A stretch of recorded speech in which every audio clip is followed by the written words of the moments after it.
In this video, we're going to learn how to get the code of a Google Meet on Google Meet. Let's say you are on Google Meet like this, create an instant meeting. When a meeting opens like this, the code is going to be on multiple places. For starters, the code, you can see it in the URL, but you can see the code at the end of the link like that. This is the code for the meeting.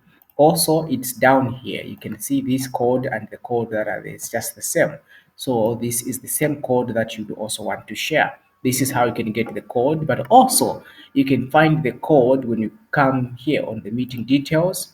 You're going to see the link that you can copy and share with people you want to have them join the meeting. But at the end of this link, you have the code. This is how you can get the code of your Google Meet.